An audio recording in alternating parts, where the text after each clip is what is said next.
যে নারী সবসময় শুধু কোরআন দিয়ে কথা বলে। আব্দুল্লাহ ইবনে মুবারক অনেক বড় মুহাদ্দিস, হজ করে ফিরতেছেন, হঠাৎ দেখেন এক বৃদ্ধা মহিলা, বয়স্ক মহিলা চাদর গায়ে দিয়ে শুয়ে আছে। তো এটা অনেক বড় একটা কনভারসেশন, আমি কনভারসেশনটা আপনাদেরকে শোনাই। উনি কাছে গেলে যে সালাম দিলেন, আসসালামু আলাইকুম রাহমাতুল্লাহ। সালামের উত্তরে বৃদ্ধা মহিলা স্বাভাবিকভাবে উত্তর না দিয়ে একটা কোরআনের আয়াত তেলাওয়াত করলেন। তেলাওয়াত করলেন সালামুন কওলাম মির রাব্বির রহিম, মানে দয়াময় প্রতিপালক আল্লাহর পক্ষ থেকে তোমার প্রতিও সালাম। এটা একটা কোরআনের আয়াত, কিন্তু এটা দিয়ে উত্তর হয়ে যায় সালামের। কি বলেন? আচ্ছা গেল। এবার আব্দুল্লাহ ইবনে মুবারক জিজ্ঞেস করলেন, মাযা তাসনাঈনা ফি হাযাল মাকান, এখানে কি করেন আপনি, কি করতেছেন একা একা? এই প্রশ্নের উত্তরেও ভদ্রমহিলা একটা কোরআনের আয়াত তেলাওয়াত করে দিলেন। উনি তেলাওয়াত করলেন, ওয়ামাই ইউদ্লিল ফালা হাদিয়া লাহ, মানে আল্লাহ যার পথ ভুলায় দেয় তার পথ দেখানোর কেউ নেই, কেউ নেই। মানে বুঝাইতে চাইলেন আমি পথ হারাই ফেলছি। কি বুঝাইতে চাইলেন? পথ হারাই ফেলছে, মানে উনি এমনভাবে কোরআনের আয়াত চুজ করে যাতে উত্তর হয়ে যায়। তো এবার উনি জিজ্ঞেস করলেন, আইনা তুরিদিন, তো পথ হারাই ফেলছেন তো বুঝলাম, আয়াত থেকে এটা বোঝা যায়, তো আপনি কোথায় যাচ্ছেন, ডেস্টিনেশন কোথায়? উনি আবার একটা আয়াত তেলাওয়াত করলেন, সুবহানাল্লাযী আসরা বিআবদিহি লাইলাম মিনাল মাসজিদিল হারামি ইলাল মাসজিদিল আকসা। রাসূল সাল্লাল্লাহু আলাইহি ওয়াসাল্লাম মেরাজের আগে যে ইসরা হয়েছিল, মসজিদুল হারাম থেকে মসজিদুল আকসায় রাসূল সাল্লাল্লাহু আলাইহি ওয়াসাল্লাম কাল্লা নিয়েছিলেন, এটা তেলাওয়াত করলেন। তো বুঝাতে চাইলেন আমিও আপনার মতো হজে আসছিলাম মসজিদুল হারামে, আর যাচ্ছি মসজিদুল আকসা, মানে ফিলিস্তিন আমার বাড়ি। মসজিদুল আকসা কোন দেশে? ফিলিস্তিনে। আয়াত এমনভাবে উনি পিক করেন যাতে করে উত্তর হয়ে যায়। উনি বুঝাতে চাইলেন আমিও হজ করতে এসেছিলাম, যাচ্ছি কোথায়? ফিলিস্তিন, মসজিদুল আকসা যে দেশে আছে। তো উনিও বুঝে গেলেন যে তাহলে আপনি মসজিদুল আকসায় যাচ্ছেন। এবার জিজ্ঞেস করলেন, আনতুম মুনযু কাম ফি হাযাল মাকান, তো এখানে একা একা পড়ে আছেন কয়দিন? আবার কোরআনের আয়াত, সালাসা লায়ালিন সাবিয়া, টানা 3 দিন 3 রাত এখানে আছে, এটা কোরআনের আয়াত। আবার জিজ্ঞেস করলেন উনি, মা আরা মাআকি তাআমান তাকুলিন, তো একা যে পড়ে আছেন আবার 3 দিন, তো আপনি খাচ্ছেন কি, বেঁচে আছেন কিভাবে? ভদ্রমহিলা আবার একটা আয়াত তেলাওয়াত করলেন। তিনি পড়লেন, হুয়া ইউতঈমুনি ওয়া ইউসকিন, ইব্রাহিম আলাইহিস সালামের কথা, যে ওই আল্লাহ তাআলাই আমারে খাওয়ায়, আল্লাহই আমাকে পান করে, আল্লাহ তাআলা ব্যবস্থা করেছেন আবার। এইবার উনি অবাক হচ্ছেন, আমি এত বড় মুহাদ্দিস আব্দুল্লাহ ইবনে মুবারক ইমাম বুখারীর উস্তাদ, আমি স্বাভাবিকভাবে কথা বলি আর যাই প্রশ্ন করি একটা আয়াত তেলাওয়াত করে দেয় আর ওটাতে উত্তর হয়ে যায়। কি মহিলার সন্ধান পেলাম? তো উনি বলতেছে, ফাবি আইয়ি শাইইন তাতাওয়াদ্দাইন, 3 দিন যে এখানে আছেন মরুভূমির বালুর মধ্যে, ওযু করেন কিভাবে? উনি আবার একটা আয়াত তেলাওয়াত করলেন, ফাইন লাম তাজিদু মাআন ফাতায়াম্মামু সাঈদান তাইয়্যিবা, আল্লাহ আয়াতে বলেছেন যদি তোমরা পানি না পাও পবিত্র মাটি দিয়ে তায়াম্মুম করে নিও। তো বুঝাতে চাইলেন পানি নাই তো দিয়ে হয়েছে, বালু তো চাই, তায়াম্মুম করে নাও। আল্লাহু আকবার। এবার উনি বললেন, ইন্না মাইয়া তাআমান আলা তাকুলিন, আমার ব্যাগে তো কিছু খাবার আছে, আপনি কিছু খাবেন? আবার কোরআনের আয়াত, সুম্মা আতিম্মুস সিয়ামা ইলাল লাইল, আল্লাহ এক আয়াতে বলেছেন তোমরা রোজা ফজর থেকে শুরু করে সন্ধ্যা পর্যন্ত পূর্ণ করো। তো বুঝালেন আমি রোজা রাখছি। কি বুঝালেন?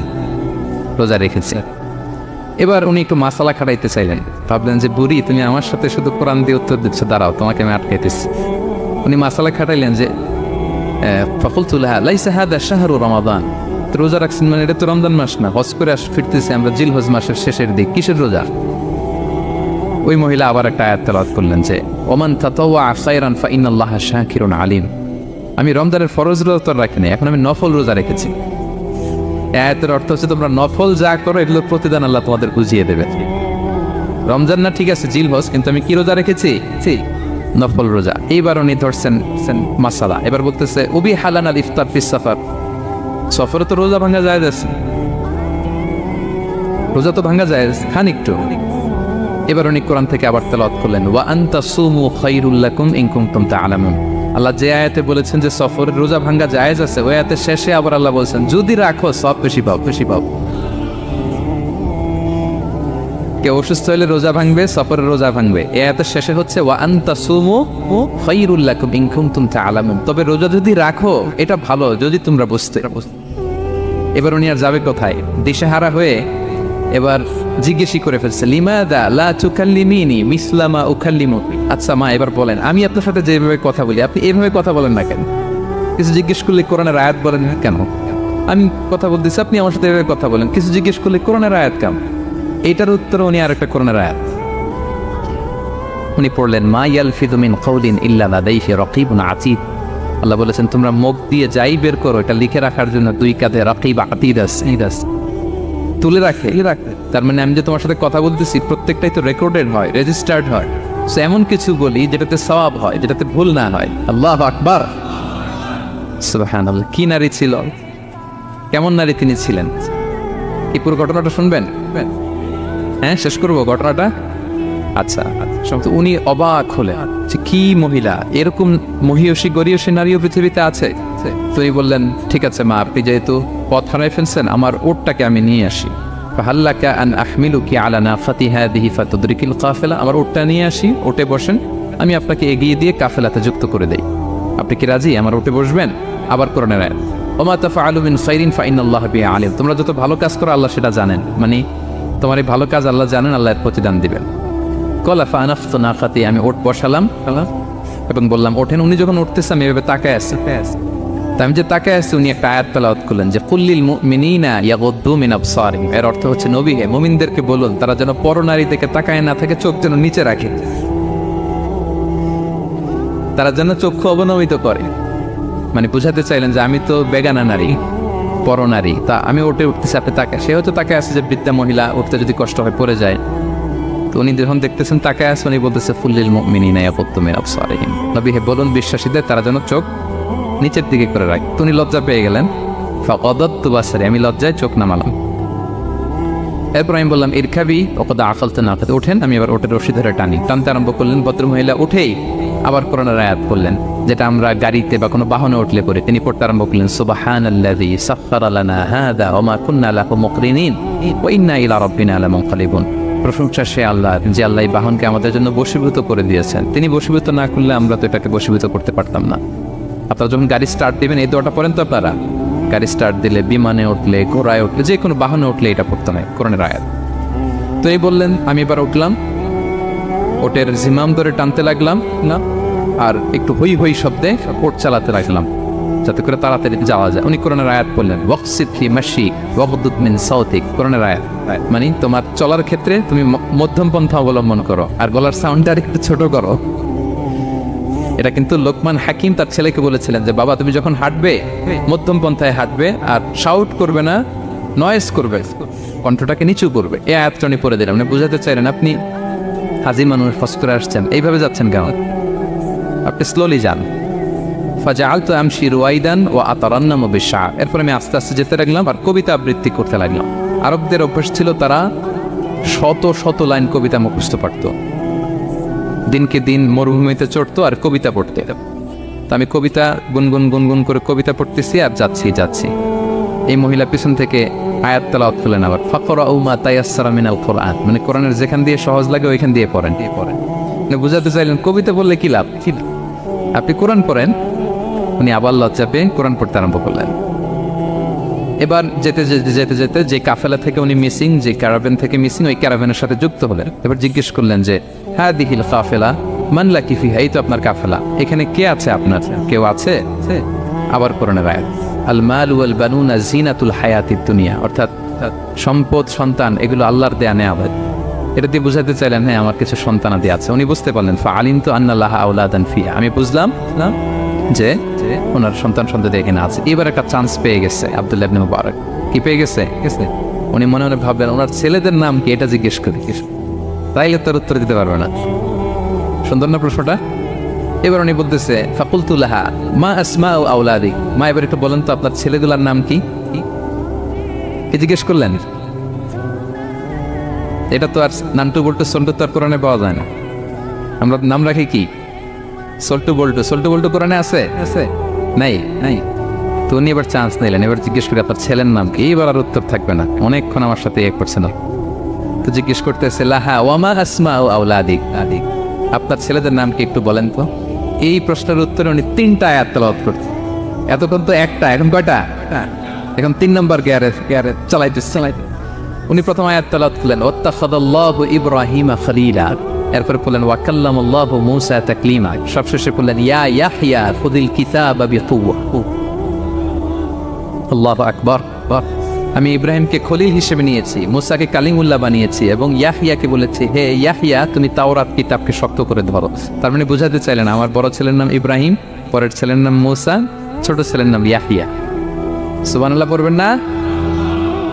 কি নারী ছিলেন? কোরআনের বাইরে যেন যাওয়া না লাগে, কোরআন থেকে ছেলেদের নাম চুজ করে রাখছেন। ছেলেদেরকে ডাকলে এই নামেই ডাকেন। এরপর ছেলেদেরকে ডাকলেন কোরআনের আয়াত পড়ে, ফাবাআসু আহাদাকুম বিওয়ারিকিকুম হাদিহি ইলাল মাদিনাতি ফালিয়ানজুর আইয়ুহা আসকা তুআমান ফালিয়াতিকুম বিরিজকিম মিন। এটা সূরা কাহফের একটা আয়াত। গুহাবাসী 7 জন যুবক যখন ঘুমিয়ে পড়েছিল, 309 বছর পরে যখন জেগেছিল, একজনকে টাকা দিয়ে বলেছিল, যাও তুমি কিছু খাবার নিয়ে আসো। এই আয়াত বুঝাইয়া তিনি ছেলেদের বুঝাইলেন যে মেহমান আসছে, কিছু নিয়ে আসো খাবার, না খাওয়াইতে হবে। উনি অনেক হেল্প করছে আমাকে। তো ছেলেরা খাবার নিয়ে আসলো। খাবার দেওয়ার পরে মহিলা আবার কোরআনের আয়াত, কুলু ওয়াশরাবু হানিআম বিমা আসলাফতুম ফিল আইয়ামিল খালিয়া। এটা আসলে আল্লাহ তাআলা জান্নাতীদেরকে বলবেন। আমরা যখন জান্নাতে ঢুকবো, আল্লাহ বলবে কুলু ওয়াশরাবু হানিআম বিমা আসলাফতুম ফিল আইয়ামিল খালিয়া। এই দুনিয়াতে এত জুলুম নির্যাতনের শিকার হয়েছে, এত নেক কাজ করেছো, প্রতিদান হিসেবে আজকে জান্নাতের এই নাজ নেয়ামত ভোগ করো। বৃদ্ধ মহিলা এই আয়াতটা বললেন, তার মানে মরুভূমিতে অনেক কষ্ট করেছেন আপনি আমার জন্য, এখন আপনি আমার পক্ষ থেকে এই হসপিটালিটি, রিসেপশন, এই আপ্যায়ন গ্রহণ করুন। এবার উনি বলতে আরম্ভ করলেন, ছেলেদেরকে বললেন, কুলতু আল আনা তুআমাকুম আলাইয়া হারাম। এই ছেলেরা, এই খাবার আমার জন্য হারাম, হাত্তা তুখবিরুনি বিআমরিহা, যতক্ষণ না এই মহিলাকে, এর হিস্ট্রি যতক্ষণ না আমার না বলো। আগে বলো এই ভদ্র মহিলা কে, কে, কি তার ঘটনা। যতই দেখছি অবাক হচ্ছি, যতই শুনছি অবাক হচ্ছি, কে সে, যাই বলি শুধু কোরআন দিয়ে বলে, ঘটনাটা কি। এবার ছেলেরা বললো, ফাকুলু হাযিহি উম্মুনা, ইনি আমাদের মা। লাহা আরবাউনা সানা, ওনার বয়স 40 বছর। লাম তাতাকাল্লাম ইল্লা বিল কুরআন, জীবনে কোনোদিন কোরআন ছাড়া মুখ দিয়ে অন্য কোনো কথা বলে নাই। মাখাফাতান তাজিল্লা ফায়াসখাতা আলাইহির রহমান, এই ভয়ে যে কোন কথায় আল্লাহ আবার নারাজ হয়ে যায়, আমার কোন কথায় আবার কোন ভুল হয়ে যায়, আমার কোন কথায় আবার রহমান আমার উপর নারাজ হয়ে যায়। এজন্য আমরা আমাদের জন্মের পরে জীবনে আমার মাকে কোরআন ছাড়া কোনো কথা বলতে শুনিনি। অবাক হলেন আব্দুল্লাহ ইবনে মুবারক, ইমাম বুখারীর উস্তাদ। উনি খাবার হাতে নিয়ে এবার বললেন যে উনি তো অনেক আয়াত বললো, এবার আমি একটা আয়াত পড়ি। খাবারটা নিয়ে উনি পড়তে আরম্ভ করলেন। ফাকুলতু, উনি বললেন, আমি বললাম, যালিকা ফাদলুল্লাহি ইউতিহি মাইয়াশা, এটা আল্লাহর বিশেষ অনুগ্রহ, ফজল, এটা আল্লাহ সবাইরে দেয়, যাকে চায় তাকে দেয়। সুবহানাল্লাহ পড়ে। এটা আল্লাহর বিশেষ অনুগ্রহ, তিনি সবাইকে দান করেন না, যাকে চান তাকে দেন। তোমাদের মা অনেক মহিয়সী গরিয়সী একজন মাতা তোমরা পেয়েছ। আল্লাহ তাআলা বলছেন, ইন্না নাহনু নাযালনা যিকরা ওয়া ইন্না লাহু লাহাফিযুন, নিশ্চয় আমি এই জিকিরকে, মানে কোরআনকে নাজিল করেছি, আমি এই কোরআনকে সংরক্ষণ করব। তাহলে কোরআনের একটা নাম পেলাম আল কিতাব, একটা নাম পেলাম আল ফুরকান, একটা নাম পেলাম কি জিকির। এরকম অনেকগুলো নাম কোরআনের আছে। শুনতে শুধু আমি সূরাতুল হাশরের 21 নম্বর আয়াত তেলাওয়াত করেছি। এখানে আল্লাহ তাআলা ইরশাদ করছেন যে এই কোরআনকে যদি আমি পাহাড়ের উপর নাজিল করতাম, লাউ আনসালনা হাযাল কুরআনা আলা জাবালিন লারাআইতাহু খাশিআন মুতাসাদ্দিআন মিন খাশিয়াতিল্লাহ। নবী, হে কোরআনকে যদি আমি পাহাড়ের উপর নাজিল করতাম, আপনি দেখতেন আল্লাহর ভয়ে এই পাহাড় ভেঙে চুরে খান খান হয়ে যেত। এটা এত গরু ভার একটা বাণী, কোরআন আল কারীম, কারীম। পাহাড় ভেঙে যেত। পাহাড় কি চারটেখানে কথা? সুবিশাল পাহাড় আল্লাহ তাআলা পৃথিবীতে সৃষ্টি করে রেখেছেন। আপনারা আলাস্কা পর্বতমালার নাম শুনেছেন? Alaska range, located in USA. যুক্তরাষ্ট্রে একটা মাউন্টেন রেঞ্জ আছে, এটা 600 মাইল লম্বা। কয়শো মাইল? পুরোটাই পাহাড়। এটার নাম হচ্ছে আলাস্কা মাউন্টেন রেঞ্জ। ইউরোপে একটা মাউন্টেন রেঞ্জ আছে, এটার নাম হচ্ছে আল্পস মাউন্টেন রেঞ্জ, এটা 750 মাইল লম্বা। নেপালে একটা পাহাড় আছে, এটার নাম মাউন্ট এভারেস্ট, এটা 8829 মিটার উঁচু। আল্লাহ বলেন এই বিশাল বিশাল পাহাড়। আরো বেশ অনেক বড় পাহাড় আছে। তুর পাহাড়ের চূড়ায় আমি উঠেছিলাম, আরো বিশ্বের সবচেয়ে বড় পাহাড় মাউন্টেন রেঞ্জ। আল্লাহ বলেন এই কোরআনকে যদি আমি তোমাদের উপর নাজিল না করে পাহাড়ের উপর নাজিল করতাম, আলাস্কার উপর নাজিল করতাম, আল্পস পর্বতমালায় নাজিল করতাম, তুর পাহাড়ে যদি নাজিল করতাম, মাউন্ট এভারেস্টের উপর যদি নাজিল করতাম, তাহলে নবী হ্যাঁ আপনি দেখতেন আল্লাহর ভয়ে এই পাহাড়গুলো ভেঙে চূর্ণ বিচূর্ণ হয়ে যেত। কিন্তু সেই কোরআন আল্লাহ কাদের উপর নাজিল করেছেন? আমাদের উপর। সো হিউজ রেসপন্সিবিলিটি, অনেক বড় দায়িত্ব। এই কোরআনকে আমরা বুঝি কিনা, কোরআনকে মানি কিনা, কোরআনের আইন সমাজে চাই কিনা, this is the burning question. নিজেকে নিজে প্রশ্ন করুন যে কোরআনের যে হকগুলো আছে আমরা আদায় করছি কিনা। এটা যেন তেন কোনো বাণী নয়, এটা আল্লাহ তাআলার পাঠানো বাণী, অনেক ভারী, অনেক ওজনওয়ালা বাণী। আল্লাহ তাআলা বলছেন ইন্না সানুলকি আলাইকা কওলান সাকিলা, নবী হে আপনার কাছে আমি অনেক ভারী হেভি ওয়েট ওয়ার্ড নাজিল করব, এটা অনেক ওজনের, এটা সিম্পল কোনো বিষয় নয়। এই কোরআন যখন রাসূল সাল্লাল্লাহু আলাইহি ওয়াসাল্লামের উপর নাজিল হতো, প্রচন্ড শীতের রাতে বিষ্ণু সাল্লাল্লাহু আলাইহি ওয়াসাল্লাম ঘামতেন। আম্মা জান আয়েশা বলেন আমরা কম্বল মুড়ি দিয়েও থাকতে পারি না, এত শীত, কিন্তু বিশ্বনবী ঘেমে ঘর্মাক্ত হয়ে একাকার। ওটের উপর বসে থাকা অবস্থা যখন কোরআন নাজিল হতো, ওটগুলো মরুভূমির মধ্যে বসে পড়তো ডিরেক্টলি। কাফেলা চলছে চলছে, সাইয়েদনা জিবরাইল এসে কোরআন নাজিল করেছেন, কোরআনের ভারে ধপাস করে উট বসে যেত। যায়েদ ইবনে সাবিত রাদিয়াল্লাহু তাআলা আনহু কাতিবুল ওয়াহী, রাসূল সাল্লাল্লাহু আলাইহি ওয়াসাল্লামের একজন সাহাবী, রাসূল সাল্লাল্লাহু আলাইহি ওয়াসাল্লাম একবার যায়েদ রাদিয়াল্লাহু তাআলা আনহুর পায়ের মধ্যে মাথা রেখে শুয়েছিলেন, দীর্ঘক্ষণ শুয়ে থাকলেন। যায়েদ রাদিয়াল্লাহু তাআলা আনহু বলছেন আমার কোনো কষ্টই হচ্ছে না। হঠাৎ করে কোরআন নাজিল হতে লাগলো। কি নাজিল হতে লাগলো? কোরআন। যায়েদ রাদিয়াল্লাহু তাআলা আনহু বলেন দীর্ঘক্ষণ রাসূল সাল্লাল্লাহু আলাইহি ওয়াসাল্লাম আমার পায়ের উপর মাথা রেখে শুয়ে আছেন, কিন্তু আমি টেরি পাচ্ছি না। কিন্তু যখন কোরআন নাজিল হতে লাগলো মনে হলো যে আমার পাটা ভেঙে খান খান হয়ে যাবে। রাসূল সাল্লাল্লাহু আলাইহি ওয়াসাল্লামের মাথার ওজন এত বেড়ে গেল, আমি আর রাসূল সাল্লাল্লাহু আলাইহি ওয়াসাল্লামকে রাখতেই পারছি না আমার পায়ের উপর। ইন্না সানুলকি আলাইকা কওলান সাকিলা, নবী হে আমি অনেক ভারী হেভি ওয়েট ওয়ার্ডের কোরআন আপনার কাছে নাজিল করব। সো কোরআনটা এটা অনেক সম্মানিত একটা বাণী, আল্লাহ তাআলার বাণী, অনেক ভারী একটা বাণী। এটা পাহাড় সইতে পারে না, পাহাড় ভেঙে চূর্ণ বিচূর্ণ হয়ে যেত, সে কোরআনকে আল্লাহ তাআলা আমাদের উপর নাজিল করেছেন। সো আমাদের হিউজ রেসপন্সিবিলিটি, অনেক বড় দায়িত্ব যে এই কোরআনকে মেনে চলা, কোরআন পড়তে জানা, কোরআনের অর্থ বোঝা এবং কোরআনের নীতিমালাগুলো আমাদের সমাজে বাস্তবায়ন করা। তো আমরা বলেছি যে আমরা কোরআন দিয়ে আজকে কোরআনের পরিচয় নিব। কোরআনকে জিজ্ঞেস করবো যে কোরআন তুমি তোমার পরিচয় দাও। আমরা কিছু প্রশ্ন করবো, দেখবেন কোরআন অবলীলায় উত্তর দিয়ে দিচ্ছে। আমরা যদি কোরআনকে জিজ্ঞেস করি যে কোরআন তুমি যে পৃথিবীতে এসেছো তোমার হিস্ট্রিটা বলো, কবে আসলা, কবে নাজিল হয়েছ, কোরআন বলবে শাহরু রমাদান আল্লাযী উনজিলা ফীহিল কুরআন, আমি রমাদান মাসে এসেছি, জান্নাতুল মাসে আসি।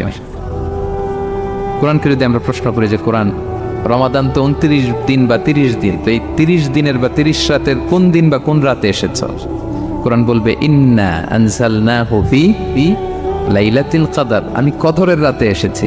সুবহানাল্লাহ বিহামদি। ওমা আদরাকা মা লাইলাতুল কদর, কে তোমাকে জানাবে কদর কি? লাইলাতুল কদরি খায়রুম মিন আলফি শাহর, কদরের রাত 1000 মাসের চেয়েও সেরা। রাসূল সাল্লাল্লাহু আলাইহি ওয়াসাল্লাম আফসোস করতেছেন, আল্লাহ বনি ইসরাইলের লোকেরা হায়াত পাইছে 1000 বছর 1500 বছর, এত ইবাদত করছে, আমার গুনাহগার উম্মতের কি হবে? আমার গুনাহগার উম্মত তো 60-70 মধ্যে মরে শেষ। আমার উম্মতি মা বাইনা 60 ইলা 70, আমাদের গড় বয়স কত? 60 থেকে 70। আল্লাহ বলেন চিন্তা করো না, লাইলাতুল কদর খায়রুম মিন আলফি শাহর, তোমার গুনাহগার উম্মতের জন্য আমি কদরের রাত দিয়েছি 1000 মাসের চেয়ে সেরা। তাহলে কোরআনের হিস্ট্রি আমরা জেনে গেলাম। রমাদানে আসছে, রমাদানের কোন রাতে আসছে?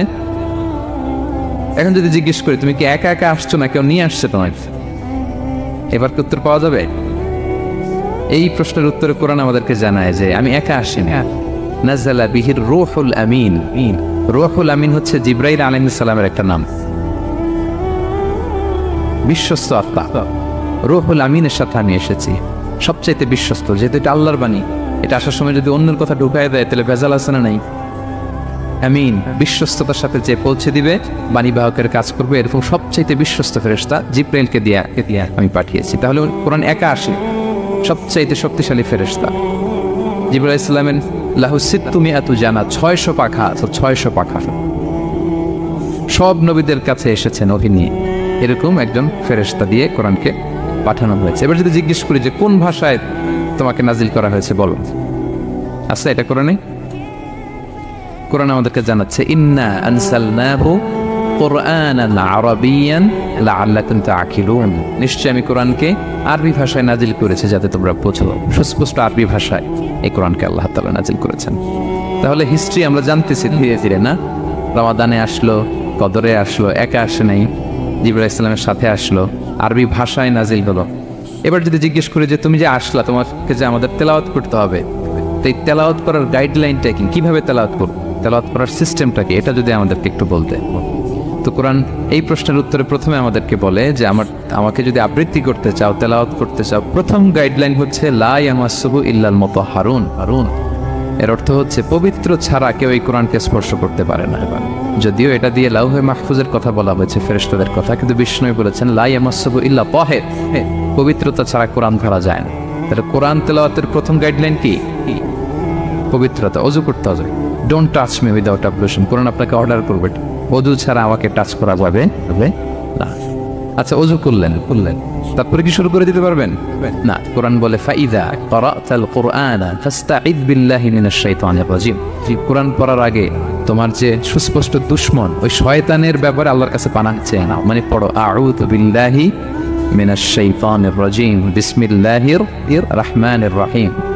তাহলে ওযু করলেন, আউযু বিল্লাহ বললেন, বিসমিল্লাহ বললেন। এবার কি করতে হবে? এবার কোরআন বলছে যেমন মনে চায় তেমন পড়া যাবে না। তুমি গানের সুরে, ব্যান্ডের সুরে, হিপ হপ সুরে কোরআন পড়বা, এটা আল্লাহ কবুল করবে না। কোরআন বলছে ওয়ারাত্তিলিল কুরআনা তারতিলা, তারতিলের সাথে কোরআন পড়তে হবে, ধীর স্থির ভাবে কোরআন পড়তে হবে। তারতিল, আপনারা যারা কোরআন পড়বেন তারতিলের সাথে পড়বেন। What is তারতিল? আনাস রাদিয়াল্লাহু তাআলা আনহুকে জিজ্ঞেস করা হয়েছিল তারতিল কি, নবী কিভাবে তেলাওয়াত করতেন? তিনি বলেছিলেন ইয়ামুদ্দু বিহা সাওতাহু মাদ্দান। বিষ্ণু ইসলাম প্রতিটি আয়াত টেনে টেনে পড়তেন। কিভাবে? টেনে টেনে পড়তেন। আবার বিষ্ণু ইসলামের স্ত্রী উম্মে সালামা রাদিয়াল্লাহু তাআলা আনহা তিনি বলতেন ইয়াকাত্তিউ কিরাআতাহু আয়াতান আয়াতান। বিষ্ণু ইসলাম প্রতিটি আয়াত শেষে থামতেন, এক আয়াত পড়ে থেমে আরেক আয়াত, আবার থেমে আরেক আয়াত। আলহামদুলিল্লাহি রাব্বিল আলামিন আর রহমানির রহিম মালিকি ইয়াউমিদ্দিন। দেখেন টেনে টেনেও পড়লাম, আবার প্রতিটা আয়াত শেষে থামলাম। This is তারতিল। ওয়ারাত্তিলিল কুরআনা তারতিলা। এভাবে টেনে টেনে প্রতি আয়াত শেষে থেমে থেমে পড়ার নাম তারতিল। এভাবে পড়তে হবে। তো পড়ার গাইডলাইন কি বললাম? প্রথমে কি করতে হবে? ওযু করতে হবে, পবিত্রতা। এরপরে আউযু বিল্লাহ বিসমিল্লাহ পড়তে হবে। এরপরে কিভাবে পড়তে হবে? তারতিলের সাথে। কথা কি বুঝতে পারতেছেন সবাই? বিরক্ত হচ্ছেন না তো আপনারা? আচ্ছা, মুভিং অন। এরপর যদি বলি যে ঠিক আছে ওযু করলাম, আউযু বিল্লাহ বিসমিল্লাহ বললাম, তারতিলের সাথে পড়বো, তো কোত্থেকে পড়বো? সূরা তো 114টা, পারা তো 30টা। কোন দিক থেকে? শুরু থেকে না মিডল থেকে না শেষ থেকে? দেখেন কোরআন কি বলে। কোরআন বলে ফাকরাউ মা তায়াসসারা মিনাল কুরআন। যেখান থেকে সহজ লাগে ওইখান থেকে পড়ো, যেখান থেকে। এই যে আমরা একটু পরে মাগরিবের সালাত পড়বো, কোনো ধরা বাঁধা এরকম গাইডলাইন আছে যে এই সূরাটাই পড়তে হবে? সূরা আর রহমান দিয়ে না পড়লে মাগরিব হবে না, বা সূরা জিলজাল দিয়ে না পড়লে মাগরিব আদায় হবে না, এরকম আছে? ফাকরাউ মা তায়াসসারা মিনাল কুরআন। যেখান দিয়ে তোমার সহজ লাগে ওইখান দিয়ে পড়ো। শুধু বড় এক আয়াত বা ছোট 3 আয়াত এই পরিমাণ হলেই হবে, যেখান থেকে মনে চায়, যে কোনো পারা, যে কোনো সূরা। আলহামদুলিল্লাহ বলে। বিশেষ করে ফজরের নামাজে বিষ্ণু ইসলাম লম্বা কেরাত পড়তেন, কারণ ফজরের কোরআন তেলাওয়াতটাতে স্পেশালি সাক্ষী রাখা হয়। আল্লাহ তাআলা বলছেন আকিমিস সালাতা লিদুলুকিশ শামসি ইলা ওয়াসাকিল লাইলি ওয়া কুরআনাল ফাজর ইন্না কুরআনাল ফাজরি কানা মাশহুদা। সূর্য যখন ডুবে তখন থেকে রাত পর্যন্ত সালাত কায়েম করো, বিশেষ করে ফজরের সালাত। এ সময় ফেরেশতারা আসে, এটা সাক্ষী থেকে যায়। আমরা ফজরের সময় যেন লম্বা চূড়া তেলাওয়াত করি। ফজরের 2 রাকাতে আমরা লম্বা তেলাওয়াত করি। এবার কোরআনকে যদি জিজ্ঞেস করি যে কোরআন তোমার পৃথিবীতে যে এসছো, তোমার অবজেক্টিভটা কি? নাজিলের উদ্দেশ্য কি উদ্দেশ্যে আল্লাহ তাআলা পাঠিয়েছেন? কোরআন আমাদেরকে জানাচ্ছে আলিফ লাম রা কিতাবুন আনজালনাহু ইলাইকা লিতুখরিজান নাসা মিনাল যুলুমাতি ইলান নূর।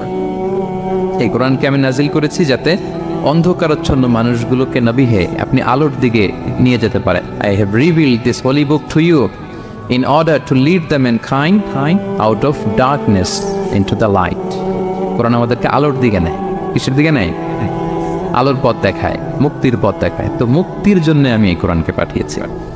এবং কোরআন পাঠিয়ে আল্লাহ তাআলা গোটা বিশ্ববাসীকে চ্যালেঞ্জ করেছেন যে পারলে এরকম আর একটা কোরআন বের করে আনে, লিখে আনে। পারবে নাকি গোটা বিশ্বের সবাই মিলে?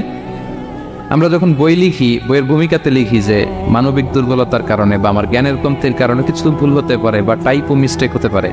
কেউ যদি আমাদের ভুলগুলো ধরিয়ে দেন আমরা শুদ্ধ করে নিব। প্রত্যেক লেখক লেখে যে আমার 3টা বই বেরোয়েছে, আমি এটা লিখছি শেষে, যে কিছু টাইপো মিস্টেক হতে পারে বা আমার ভুল হতে পারে, জানালে আমি পরবর্তী সংস্করণে কি করব? শুধরে নেব। কিন্তু কোরআন ব্যতিক্রম। সব লেখক বলে ভুল থাকলে বইলাম, কোরআন বলে পারলে ভুল খুঁজে বের করো। কোরআন শুরুতেই বলতেছে যালিকাল কিতাব লা রাইবা ফি, this is the book, the most authentic and original book in the world, whereof there is no doubt in it, এর মধ্যে কোনো সন্দেহের অবকাশ নাই, পারলে ভুল খুঁজে বের করে দেখাও। তার মানে গোটা বিশ্ববাসীকে আল্লাহ তাআলা চ্যালেঞ্জ ছুড়ে দিয়েছেন, চ্যালেঞ্জ দিয়ে বলেছেন ওয়া ইন কুনতুম ফি রাইবিম মিম্মা নাযালনা আলা আবদিনা ফাতু বিসূরাতিন মিন মিসলি ওয়াদউ শুহাদাআকুম মিন দুনিল্লাহি ইন কুনতুম সাদিকিন। যদি মনে করো যে কোরআন বিশ্বনবী বানিয়েছে, যদি সন্দেহ করো আমার বান্দা মুহাম্মদের উপর যে কোরআন নাজিল করেছে এটা যে তার বানানো মনে করো, পারলে আরেকটা বানিয়ে নিয়ে আসো। পারে নাই। পৃথিবীর সবচাইতে বড় বড় সাহিত্যিক পণ্ডিত ছিল তখনকার সময়ে মক্কায়, পারে নাই তারা অনেক চেষ্টা করে যেই কথা বলছে এটা কোরআনের পক্ষেই চলে আসছে। একজন অনেক ট্রাই করতেছে যে কোরআনের সবচেয়ে ছোট সূরার মতো একটা লাইন সে বানাতে পারে কিনা। সবচেয়ে ছোট সূরা কোনটা? কাউসার। তো সে পড়তেছে ইন্না আ'তাইনা কাল কাউসার ফাসাল্লি লিরাব্বিকা ওয়ানহার ইন্না শানিআকা ওয়াল আবতার। এরপরে মিলে এক লাইন বানাইছে যে লাইসা হাযা মিন কালামিল বাশার। অর্থ হয়ে গেছে অন্যরকম। এটার অর্থ হচ্ছে এটা কোনো মানুষের কথা নয়। ইন্না আ'তাইনা কাল কাউসার ফাসাল্লি লিরাব্বিকা ওয়ানহার ইন্না শানিআকা ওয়াল আবতার। সে মিলে বানাইছে এক লাইন, সেটা হচ্ছে লাইসা হাযা মিন কালামিল বাশার, এটা কোনো বাশার মানুষের লেখা হতে পারে না। আল্লাহু আকবার। তো আল্লাহ তাআলা চ্যালেঞ্জ দিয়ে বলেছেন শুধু তোমরা না, পারলে জিনদের সাথে একটা কনফারেন্স করো। কুল লা ইন ইজতামাআতিল ইনসু ওয়াল জিন্নু আলা আন ইয়াতু বিমিসলি হাযাল কুরআন লা ইয়াতুনা বিমিসলিহি ওয়ালাউ কানা বা'দুকুম লিবা'দিন যাহিরা। আল্লাহ বলতেছে চ্যালেঞ্জ, গোটা বিশ্ববাসীর জন্য চ্যালেঞ্জ, শুধু তোমরা না জিনদেরকেও ডাকো একটা কনফারেন্সে। কারণ দুইটা, ম্যানকাইন্ড আর জিনকাইন্ড, শুধু মানুষকে না, আমি জিনকেও চ্যালেঞ্জ দিলাম, সবাই মিলে যদি পারো কোরআনের মতো একটা বই নিয়ে আসবে। পারবে না। গোটা বিশ্ববাসী এই চ্যালেঞ্জের কাছে হার মেনেছে এবং আল্লাহ বলেছেন এটা আমি নাজিল করেছি, এটা হেফাজতের দায়িত্ব আমি নিয়েছি। ইন্না নাহনু নাযালনা যিকরা ওয়া ইন্না লাহু লাহাফিজুন। এই কোরআনকে নাজিল করেছে কে? আবার এটা হেফাজতের দায়িত্ব নিয়েছে কে? আল্লাহ তাআলা নিয়েছে। কোরআনের সবগুলো প্রিন্টেড কপি যদি আমরা আগুন দিয়ে জ্বালায় দেই তাহলে তো আর কোরআন থাকবে না পৃথিবীতে, না? হ্যাঁ, আমরা আমাদের তাকরিম সালেহ আহমদ তাকরিমের মতো 10 জন ওয়ার্ল্ড ক্লাসের হাফেজদের বসাইলেই উইদিন 3 days আমি আরেকটা কপি বানিয়ে ফেলতে পারবো। কি বলেন, পারা যাবে না? গোটা বিশ্বে আমাদের যে হাফাজ, এদের মধ্যে ওয়ার্ল্ড ক্লাস যে হাফেজ, এরকম 10 জন লাগবে শুধু। আবার গিভ মি জাস্ট 3 days, আমরা আরেকটা কোরআন বের করে ফেলতে পারবো। কারণ আমরা শুধু কোরআন লিখে রাখি না, এই সিনার ভিতরে খোদাই করে রাখি, ঠিক কিনা? এবং হাফেজে কোরআনের সংখ্যা পৃথিবীতে বাড়ছে। পৃথিবীতে কোন দেশে সবচেয়ে বেশি হাফেজ জানেন আপনারা? না, বাংলাদেশে না। ইজিপ্ট র্যাঙ্কিং এ আছে, কিন্তু সবচেয়ে বেশি হাফেজ হচ্ছে লিবিয়াতে। লিবিয়াতে প্রত্যেক 3 জনে একজন হাফেজ। মোট জনসংখ্যা 70 লাখ, হাফেজ আছে 23 লাখ। র্যাঙ্কিং এর সেকেন্ড হচ্ছে আল মাগরিব, আরবিতে বলে মাগরিব মানে মরক্কো, ওদের হাফেজের সংখ্যা 16 লাখ। থার্ড হচ্ছে ইজিপ্ট, মোর দেন 1 মিলিয়ন। ফোর্থ হচ্ছে সৌদি আরবিয়া, ফিফথ হচ্ছে জর্ডান। কোটি কোটি হাফেজ আছে আমাদের গোটা বিশ্বে। আমাদের সবগুলো কোরআনের প্রিন্টেড কপি জ্বালিয়ে দিলেও কোরআন আবার নিয়ে আসতে আমাদের কয়েকদিনের ব্যাপার। আলহামদুলিল্লাহ বলবেন না? এই কোরআনের ভেতরে আল্লাহ তাআলা শিফা রেখেছেন রহমত। আল্লাহ বলেন অনুনাজ্জিলু মিনাল কুরআনি মা হুয়া শিফাউ ওয়া রাহমাতুল লিল মুমিনিন ওয়া লা ইয়াজিদুয যালিমিনা ইল্লা খাসারা। আমি এই কোরআনের ভিতরে শিফা রেখে দিয়েছি, রহমত রেখে দিয়েছি। সূরাতুল ফাতিহাকে বলা হয় সূরাতুশ শিফা। অসুস্থ ব্যক্তির গায়ে আপনি ফু দিতে দেরি, সুস্থ হতে দেরি হয় না। কিন্তু ওই ঈমানটা থাকতে হবে। ওই ঈমান নিয়ে, ওই আমল নিয়ে যদি আপনি রিসাইট করে ফু দেন, আল্লাহ তাআলা সুস্থ করে দেবেন। এবং এই কোরআন আপনাকে বিপদ থেকে উদ্ধার করতে পারে, কারণ কোরআন আল্লাহর সিফাত, এটা আল্লাহর একটা সিফাত। এটা পরে আপনি আল্লাহর কাছে দোয়া করলে আপনাকে বিপদ থেকে উদ্ধার করবে। আল্লাহ তাআলা বলছেন ওয়া ইযা ক্বারা'তাল কুরআনা জাআলনা বাইনাকা ওয়া বাইনাল লাযিনা লা ইউমিনুনা বিল আখিরাতি হিজাবাম মাসতুরা। নবী হে, আপনি যখন কোরআন তেলাওয়াত করেন তখন আপনার আর কাফেরদের মাঝে আমি পর্দা ঢেলে দেই। পর্দা, কাফেররা আপনারা দেখে না। সুবহানাল্লাহ। সূরা লাহাব যখন নাজিল হলো, তাব্বাত ইয়াদা আবি লাহাবি ওয়া তাব, ধ্বংস হোক নিপাত যাক আবু লাহাবের 2 হাত। আবু লাহাব কে ছিল বলেন তো? বিশ্বনবীর চাচা। তো এই আয়াত যখন নাজিল হলো, চাচার বদনাম যখন এই আয়াতে আসলো, চাচি উম্মে জামিল খুব রেগে গেল। সে যখন নমুসলিমদের কাছে শুনতে আরম্ভ করলো, কি আমার স্বামীর ব্যাপারে কটূক্তি, আজকে মোহাম্মদের খবর আছে, আতাইনা ওয়া আবাইনা ওয়া আমরাহু কালাইনা, আজকে মোহাম্মদের একদিন আর আমার একদিন, একটা স্পরস্পর করে যাবো। রেগে মেগে যাত্রের মহিলা ছিলেন, আসতেছে আসতেছে। তো বিষ্ণু ইসলাম কাবা ঘরের পাশে আবু বকর রাদিয়াল্লাহু তাআলা আনহুকে নিয়ে বসা। আবু বকর রাদিয়াল্লাহু তাআলা আনহু এই দৃশ্য দেখে বললেন, ইয়া রাসূলুল্লাহ, আপনি এখান থেকে চলে যান, চলে যান, উম্মে জামিল এসে আক্রমণ করবে আপনার উপর। আল্লাহ রাসূল বললেন, আবু বকর তুমি ভয় পেও না, আমি জাস্ট একটু কোরআন তেলাওয়াত করবো, এরপরে কি হয় দেখেন। বিষ্ণু ইসলাম কোরআন তেলাওয়াত করতে লাগলেন। আর রেগে মেগে আগুন হয়ে উম্মে জামিল আসছে, এসে আবু বকরকে বলতেছে, এই আবু বকর, তোমার বন্ধু মুহাম্মদ কোথায় বলো। পাশে কিন্তু বিশ্বনবী বসা, কিন্তু সে চোখে দেখে না। সুবহানাল্লাহ ওয়া বিহামদিহি জাআলনা বাইনাকা ওয়া বাইনাল্লাযিনা লা ইউমিনুনা বিল আখিরাতি হিজাবাম মাসতুরা। নবী, আপনি যখন কোরআন পড়েন কাফেরদের আর আপনার মাঝে আমি কি এঁটে দেই, পর্দা এঁটে দেই, ওরা দেখে না। আপনি বিপদে পড়ছেন, আপনি কোরআন পড়েন, আপনার শত্রু আপনাকে দেখবে না। হিজরতের রাতে বিষ্ণু ইসলাম আবু বকর রাদিয়াল্লাহু তাআলা আনহুকে নিয়ে গারে সাউরে আশ্রয় নিলেন। মক্কার কুরাইশরা খুঁজতে আবু বকর রাদিয়াল্লাহু তাআলা আনহু তো ভয়ে তটস্থ যে কি না কি হয়ে যায়। আবু বকর রাদিয়াল্লাহু তাআলা আনহু বললেন যে আমি অবাক, আমার পাশ দিয়ে হেঁটে যায় ওরা, কিন্তু আমাদেরকে দেখে না। ইমাম আল কুরতুবী, তিনি মনসুর দুর্গে বন্দী ছিলেন, জালিমের বন্দিশালায়। উনি জেলখানা ভেঙে পালাতে লাগলেন। পালাতে সৈনিকরা টের পেয়ে গেল, খুঁজতেছে ওনাকে। খুঁজতে ধরার জন্য উনি এক পাহাড়ের চিপায় যে আশ্রয় নিলেন আর সূরা ইয়াসিন তেলাওয়াত করতে লাগলেন। তো ওরা খুঁজতে পায় না, কিন্তু উনি পাশেই, সেই চোখে দেখে না। তো উনি বললেন যে হঠাৎ এক সৈনিক সে ইউরিন পাস করতে লাগলো দাঁড়িয়ে, মানে প্রস্রাব করতে লাগলো। তার প্রস্রাবের ছিটে ফোঁটা আমার গায়েও লাগতেছে, কিন্তু সে আমারে দেখেন। সুবহানাল্লাহ পড়বেন না? জাআলনা বাইনাকা ওয়া বাইনাল্লাযিনা লা ইউমিনুনা বিল আখিরাতি হিজাবাম মাসতুরা। নবী হে, যখন কোরআন পড়বেন আপনার আর কাফেরের মাঝে আমি কি এঁটে দেই, পর্দা এঁটে দেই। আমি নিজেও এটার অনেক প্রমাণ পেয়েছি। আমি বাংলাদেশের একটা জেলা, চাঁদপুরের এদিকে একটা এলাকায় আমার একটা তাফসীর প্রোগ্রাম ছিল। তো একটা সময় আমি খুব প্রত্যন্ত অঞ্চলে যেতাম, রিমোট এরিয়ায়, বিল একটা গ্রাম দাওয়াত করছে, তো আমি চলে যেতাম। কোরআনের কথা আমার পৌঁছাইতে হবে সব জায়গায়। তো মাহফিল শেষে রাত 2টার দিকে আমরা ফিরতেছি, বিল কিছু গুচ্ছ গ্রাম। হঠাৎ একটা মোড়, ওই মোড়ের ওইখানে দেখি একটা গাছপালা আছে। এটার মানে হচ্ছে আশেপাশে ডাকাত আছে, ওখানে ডাকাতি এরকম হয় আর কি। বিল এরিয়াতে গাছ ফেলে রাখতেন, তো গাছ থাকলে তো আর কোনো সিএনজি প্রাইভেট কার কিছুই যাবে না। তাই বুঝতে পারলাম যে এটা তো ডাকাতের কাজ। আমি সূরা ইয়াসিন তেলাওয়াত শুরু করে দিলাম। বিপদে বললে সূরা ইয়াসিনের প্রথম 9 আয়াত, এই 9 আয়াত পড়বেন। পড়তে আরম্ভ করলাম, ড্রাইভারকে বললাম একটু করে পেছ। তো টর্চ মারতেছে বিল থেকে, মানে ওরা তো ওখানে উৎপেতে আছে। আমি পড়তেছি, কিছুক্ষণ পরে ডাকাত নিজে এসে গাছ সরাই দিয়ে বলতেছে যান। মানে ও কি করবে ও নিজেও বুঝতেছে, ও যে কি করবে, ও কি করতে হবে ওটা মানে বুদ্ধিজ্ঞান সে হারাই ফেলেছে। সে শুধু গাছটা সরালাম, বলতেছে যান, এই চলে গেলাম। এটা আমার নিজের প্রমাণ, হয়তো কোথাও বলি নাই, আজকে প্রসঙ্গক্রমে বলা হয়ে গেল। তো এরকম বিপদে বললে সূরা ইয়াসিনের প্রথম কয় আয়াত পড়বেন আপনারা। জাআলনা বাইনাকা ওয়া বাইনাল্লাযিনা লা ইউমিনুনা বিল আখিরাতি হিজাবাম মাসতুরা। আপনার আর আপনার শত্রুদের মাঝে কি হয়ে যাবে, পর্দা পড়ে যাবে, দেখবেই না আপনাকে। অনেক চেষ্টা করেছিল মক্কায় কুরাইশরা রাসূল সাল্লাল্লাহু আলাইহি ওয়াসাল্লামের এই কোরআনে বাধা দিতে, যাতে এই কোরআনের কথা শুনতে না পারে। কারণ যারাই বিশ্বনবীর কণ্ঠের তেলাওয়াত শুনতো, এরাই মুগ্ধ হয়ে কালেমা পড়ে মুসলমান হয়ে যেত। তারা ডিস্টার্ব করতো কোরআনের মাহফিলে। وقال الذين كفروا لا تسمعوا لهذا القرآن والغوا فيه لعلكم تغلبون। তারা বলতো যে মুহাম্মদের কণ্ঠের কোরআন তোমরা শুনবে না, বরং ডিস্টার্ব করবে। কি করবে? তো আবু জাহেল যখন ঘোষণা দিল, তখন বিশ্বনবী তেলাওয়াত করলে ওরা শীষ দিত, হুইসেল বাজাতো, মোকাআউ ওয়া তাসদিয়া, হুইসেল বাজাতো আর হাততালি দিত এরকম। তো হাততালি দিয়ে যাতে বিশ্বনবীর সাউন্ডটা অন্যরা না শুনে, বিষ্ণুর চারদিকে ঘিরে হুইসেল মারতো আর হাততালি দিত, ডিস্টার্ব করতো যাতে না শুনে। কিন্তু এই কোরআনের বাণীটা কার? এই বাণী কি হুইসেল দিয়ে আটকানো যায়?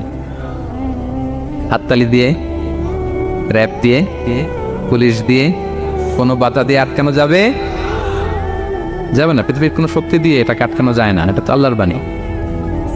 তো বিষ্ণু ইসলাম কোরআনের কথা যখন শোনাতেন, বিষ্ণুনবীর কণ্ঠের তেলাওয়াত শুনেই অনেকে কালিমা পড়ে মুসলমান হয়ে যেত।